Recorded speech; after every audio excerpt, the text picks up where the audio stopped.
இயேசு கிறிஸ்துவின் நாமத்தினாலே இந்த காலை வேளையிலே உங்களை அன்போடு கூட வாழ்த்துகிறேன். இன்றைக்கும் கர்த்தருடைய ஆவியானவர் நமக்கு கொடுக்கிற வார்த்தை நீதிமொழியின் புஸ்தகம் 22ஆம் அதிகாரம் 19ஆம் வசனம் இப்படி சொல்லுகிறது: உன் நம்பிக்கை கர்த்தர் மேல் இருக்கும்படிக்கு இன்றைய தினம் அவைகளை உனக்கு தெரியப்படுத்துவேன் என்ற ஒரு வார்த்தையை நாம் வாசிக்க முடியும். உலக வாழ்க்கையிலே நாம் கர்த்தராகிய இயேசு கிறிஸ்துவை நம்பி அவரை நோக்கி பார்க்கின்ற பொழுது அவர் நமக்கு அதிசயங்களை காண பண்ணுகிறார். ஒருவேளை தாவீது கோலியாத்தை பார்த்து, இன்றைக்கு கர்த்தர் உன்னை என் கையில் ஒப்பு கொடுப்பார் என்ற வார்த்தையின்படியே கோலியாத்தை ஆண்டவர் தாவீதின் கரத்தில் ஒப்பு கொடுத்தார். தாவீது அவனை மடிய பண்ணினான் என்று நாம் பரிசுத்த வேதாகமத்திலே தெளிவாய் வாசிக்க முடியும்.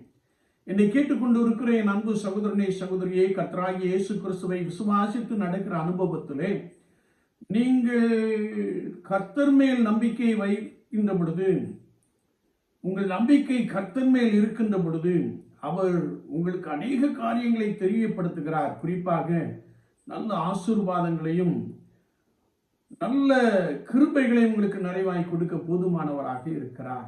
நீங்கள் எதிர்பார்த்து காத்திருக்கிற முடிவை, நீங்கள் எதிர்பார்த்து காத்திருக்கிற அற்புதத்தை ஆண்டவர் உங்களுக்கு செய்ய போதுமானவராக இருக்கிறார்.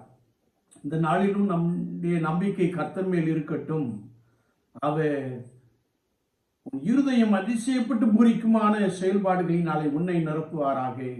ஆமீன், ஆமீன். நாம் ஜெபிப்போம். நேசிக்கிற நல்ல ஆண்டவரே, புதிய நாளுக்காய் ஸ்தோத்திரம்.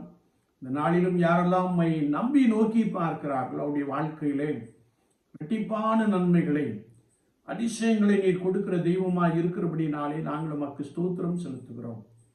நம்பிக்கையோடு கூட உம்மை நோக்கி பார்த்து அநேக நன்மைகளை, ஆசீர்வாதங்களை, கிருபைகளை, அற்புதங்களை சோர்ந்து கிருபை தாரும். இயேசு கிறிஸ்துவின் நாமத்தில் பிதாவே. ஆமீன், ஆமீன்.